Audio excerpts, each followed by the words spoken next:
Chopra police स्टेशनचे police निरीक्षक मधुकर साळवे साहेब यांना इन्फॉर्मेशन मिळाली होती की एक इसम हा उमरटीकडून चोपड्याकडे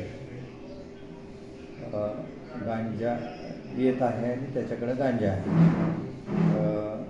त्यांनी मिळालेली माहिती आहे ती सोबत स्टाफ बोलावला, त्यांना सांगितली आणि चोपड्यापासून साधारण 3 किलोमीटरवर उमरटी रोडला त्यांनी तो ट्रॅप लावला.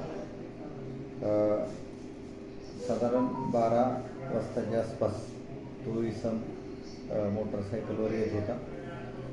त्याला स्टाफनं थांबवलं, त्याची झडती घेतली आणि त्याच्या एका पाठीवर जी सॅक होती त्या सॅकमध्ये गांजा मिळून आला.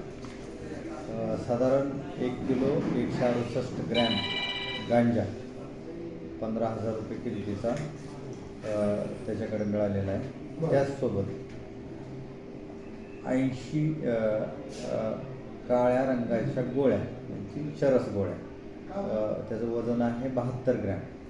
त्याची किंमत साधारण 20,000 ते 22,000 रुपयाच्या आसपास आहे. त्या चरसाची या पण त्याच्याकडे मिळाल्या, त्याही जप्त केलेल्या आहे. त्यासोबत त्याचा मोबाईल आणि त्याची गाडी होती होंडा कंपनी, ती पण जप्त केलेली आहे. त्या व्यक्तीचं नाव आहे प्रफुल्ल प्रमोद धुमाळ, हा यावलचा राहणारा आहे. त्यानं धुळे जिल्ह्यातील महादेव या गावातून तो गांजा आणि चरस खरेदी केलं होतं आणि तो यावलला घेऊन जात होता.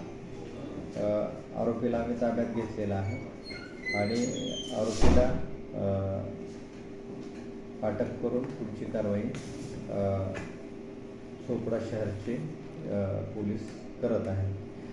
या कारवाईमध्ये प्रामुख्यानं चोपडा शहर पोलीस स्टेशनचे पोलीस निरीक्षक मधुकर साळवे, त्याच्यानंतर त्यांची टीम मदन पावरा आणि इतर सर्व त्यांचे अधिकारी आणि कर्मचारी या लोकांनी ही कारवाई केलेली आहे.